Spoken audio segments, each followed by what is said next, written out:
Sona that works with rural women farmers of Ladakh, Himachal Pradesh and Kerala. Our prime focus is sustainability, and I think I have a different meaning of sustainability from what you've heard, and highlighting the role of women in agriculture in India. My organization is partners with UNFAO's Safe Food, Global Environment Facility, Ministry of Environment, Forest and Climate Change, and United Nations Development Program.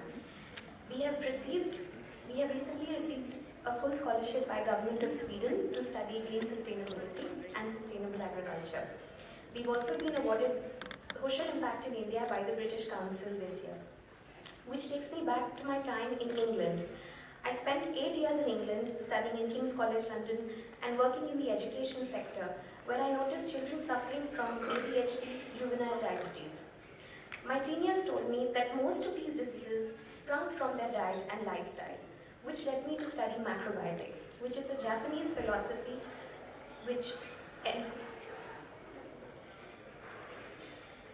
emphasizes healing through food, organic cooking and farming from Davisford Organic Cookery School and Navdanya. Upon my return, I started working in Vidarbha, Ladakh, and noticed that individuals growing our food were women, but we all like to believe that farmers are men. And after farming, they would cook in smoke for their families. I would like to share a small statistic by United Nations that on 1 hectare of farmland, a woman spends 3,485 hours, whereas a male farmer puts in 1,212 hours, and a pair of bullocks spread 864 hours. So a woman works for more than that of men and bullocks combined. This is where I wish to improve their situation and by working with them and marketing their organic products, which further led me to start a project in solar technology for post-harvest management. I have distributed 67 solar cook stoves to women of Takmakchik, which is an eco-model village in Ladakh. They are now using it and happily making organic buckwheat, solar-cooked breads, biscuits, drying their apricots and apples and so forth. And they are now free from cooking in smoke. If you ask me, I think that kind of cooking is violence, and I think it's a big feat on us that we were able to free an entire village from cooking in smoke. Thank you. We later invested in Ladakhi local technology of wooden solar dryers, which women can easily lift and move the dryers from under the apricot tree to their homes when Ladakh is inflicted with harsh winters, snow and winds. This project has reduced 536 kgs of carbon emissions measured in 8 months by Global Environment Facility and will have a great impact on the glaciers in the nearby region. Finally, I would like to end by 2 things, by thanking my father, who is here, for sending me abroad to study and allowing me to shape my vision.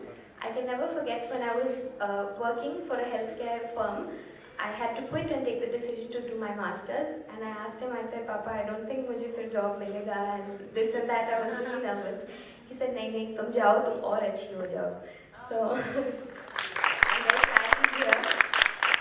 And I write Hindi poetry to mobilize communities, capacity building initiatives, and to constantly engage my farmers.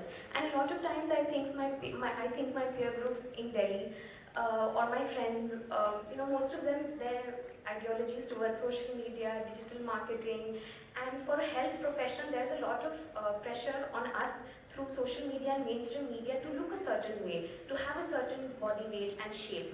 Whereas when I studied macrobiotics in England, my teacher never spoke on weight or how one should look.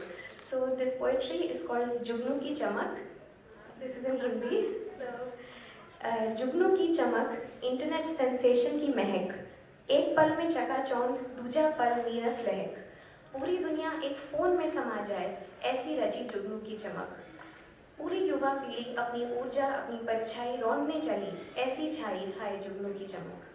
कई महिलाएं इसी चकाचौंध की मारी, बेचे बॉलीवुड, शादी, पूंजीवादी, पितृशाही रचनाएं, अपनी ऊर्जा, अपनी परछाई को तोड़ने चली ये महिलाएं, ऐसी छाई हाय जुगनू की चमक। दिखाने और बेचने में खुद न बिक जाना, तुम्हारी वेबसाइट, तुम्हारे कर्म, तुम्हारे लेख ना किसी से छुपे हैं, ना कभी छुपेंगे। जुगनू की चमक, इंटरनेट सेंसेशन की महक, पूरी दुनिया एक फ़ोन में समा जाए, ऐसी रची आयुर्वेदियों की कला। Thank you.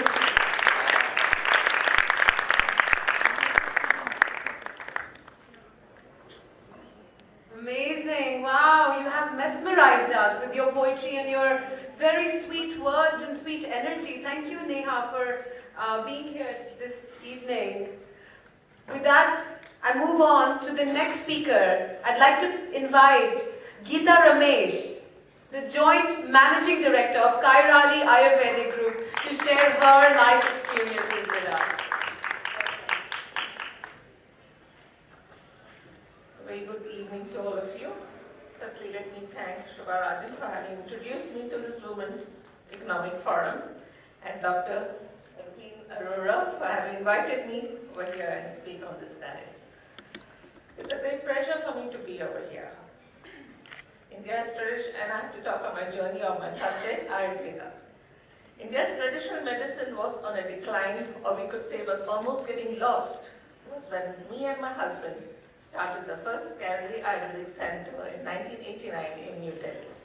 We gave it a real twist to this medicine. Instead of having a hospital sort of atmosphere, we made a center, a day center where you could come and get your treatments done and go back. That's how we innovated this old traditional science, which was literally done. It was not an easy journey. We had to literally educate the public what Ayurveda was all about. It was sad to see that we Indians didn't know the word Ayurveda. So we had to bring in awareness, talk to all the customers that used to come to us, what is the benefit of all these treatments that we're giving you, so on and so forth. But yet very reluctantly anyone would come and do any treatment. But slowly and gradually, when they started doing, they realized the benefit of this subject, the benefit of these treatments, and the media also helped us a lot because it was a new subject altogether for them to feature about and write about. And slowly and gradually, Kerala, the Ayurvedic Center was established in New Delhi. 10 years and established in New Delhi. We had I could say that why this got established was also there are some traditions that are timeless as they adhere to the basic laws of nature. And Ayurveda is one such tradition and has sustained itself from all the odds of other systems. And even to this day, it is relevant and beneficial to mankind at large. After making our footing in New Delhi, we took it back to its hometown, the origin of Ayurveda in Kerala. Here we created Kerala, the Ayurvedic healing village, with 30 independent villas and treatment centers, food being pure vegetarian, and all vegetables grown in our own farms, and absolutely organic. There was no smoking, no alcohol, and created this back to nature sort of atmosphere. Having created this, how do I bring in the clientele was the next issue. How do I tell the people that you have something so good, so holistic, where you can come and get yourself treated and have no side effects at all? Was then when I thought of writing a book on Ayurvedic massages. This was a tool that I took to promote it globally. I thought globally was a better platform because that was a place where people tried to understand you and wanted to try it out and see what it was. It worked. Kerala it's now become synonym to Ayurveda, you could say. People come year after year to do these treatments because they believe in it and they see the benefits they get after having done all the other treatments, and they have so many side effects, but coming over here, all that is cured and absolutely, and they have a better life. Diet is the most important aspect in Ayurveda. Ayurveda says that you have to eat fresh food, you have to eat food that is hot, food that is easily digestible, food should be in portions, and food should be timely. And thus, I wrote a book on Ayurveda cookbook, which the people who come and stay with us could take it back.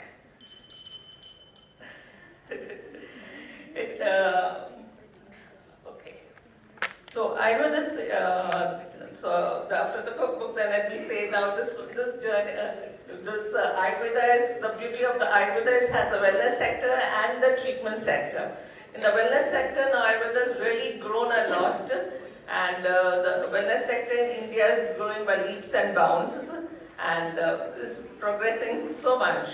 And I could be very proud to say that we were the pioneer to have brought Ayurveda into the forefront, and we have now 35 locations in 10 countries.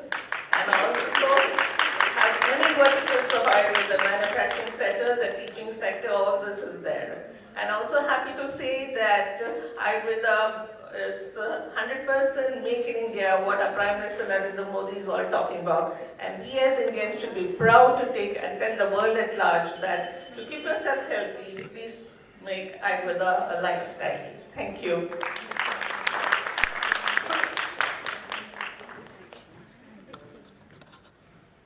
Thank you so much. As you observe, we're under major shortage of time, so I will request